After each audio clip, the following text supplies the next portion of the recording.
mga V!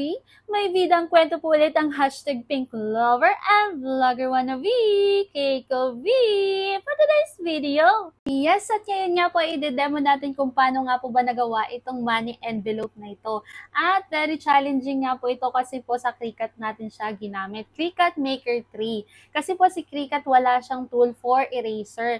I mean yung eraser po kasi kagaya po nitong shape na to. Kapag ka po ito ay pinatong mo dito sa another shape, ang mangyayari po ay ikakat niya yung buong butterfly. So, kaya ko sinabing wala siyang eraser tool kasi gusto ko sana matira itong pinakagitna.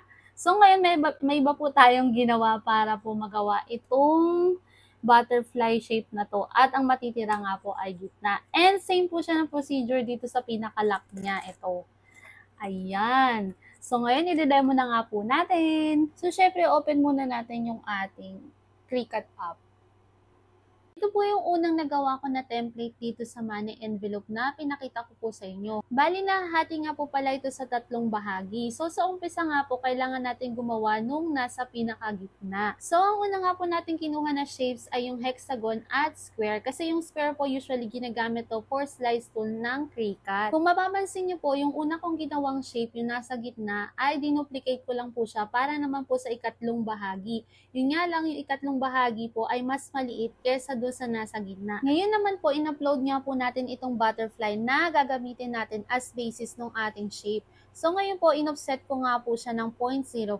Pagkatapos po nun, yung una nating in-offset ay i-offset po natin ulit ng 0.05. Drag po natin yung dalawang offset and then click nga po natin yung slice. After nga po natin na ma-slice ay i-delete na yung nasa gitna. Kung mapapansin nyo po ay para na siyang sketch nung ating butterfly. So ilalagay nga po natin siya sa harapan nung ating color violet na shade. Drag nga po natin to ulit and then click slice. Isin nga lang po natin ulit yung nasa pinakagitna nito at i-delete kasi hindi na natin siya kailangan. So makikita nyo yan, may mga white na yan. Yan po yung makakat ni Cricut. Siyempre, gusto nga po natin mapanatili yung mga pinakapakpak nung butterfly. Kaya naman kukuha po tayo ulit ng another shape, drag, and then click weld. So, ayan na nga mga V.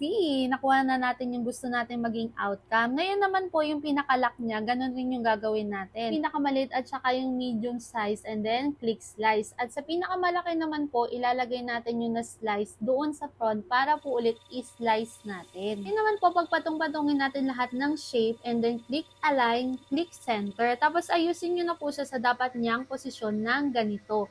And then, click weld. Magawa nga po tayo ng template ng ating money envelope. So, pwede nga po natin siya lagyan ng design. So, ipa-flatten nga lang po natin at ito nga po yung ating pinakalock ay i-attach na lang po natin sa pinakataas. Ngayon naman po, ituturo ko po sa inyo kung paano ko po ito na-print ng back-to-back. So, ito nga po yung unang design natin ay isasagad lang po natin siya sa pinakataas. At syempre, yung nasa kabila naman po natin na design ay ganoon din po isasagad naman natin siya sa kabilang side.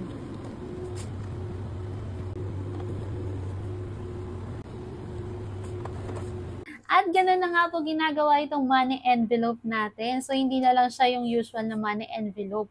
Pwedeng-pwede rin to. Ito hindi mo na kailangan ng pandikit or any na assemble na ginagawa nating envelope. Ito ay meron na siyang clipper na ganito. Pwede rin itong palitan ng heart shape, star, o any na pwedeng shape po dito. Pwede rin kayo maglagay dito ng notes kung gusto niyo ng thank you, pangalan nyo, 18th birthday, happy anniversary, o anuman. Pwedeng-pwede po. Pwede rin to pang invitation card para po sa mga gusto ng simple pero maganda na rin po. Actually, ang details nga po nito, ito sa likod niya, meron po tayong thank you note.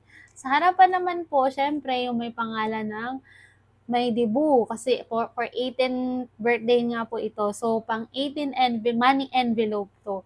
Depende na rin po yun sa magiging design or layout nyo. Sa loob naman po, kaya nga sabi ko pwede rin itong pang invitation card kasi pwede nyo na rin ilagay sa loob dito yung mga detalye. For example, kung sa kasal or sa kagaya sa debut, pwede nyo na ilagay dito yung mga 1880 nyo or yung pinaka-importanting detalye kagaya po ng oras, address, at saka syempre kung sino yung celebrant. Ito po, naglagay na kami ng QR code dito kasi yung mga gusto ng online e-gift, kagaya po ng GCash or bank transfer, yung mga ganon QR code na yung ginagamit, meron na rin po yan dito. Or kung cash naman po, pwedeng-pwede rin po kasi meron ditong clipper nung cash. Yes, yan nga po ang bidang kwento ng hashtag Pink Lover and Vlogger Wannabe, Keiko V, for today's video. And sana po pakishare po ang aming videos and follow us. Arigatou gozaimashita!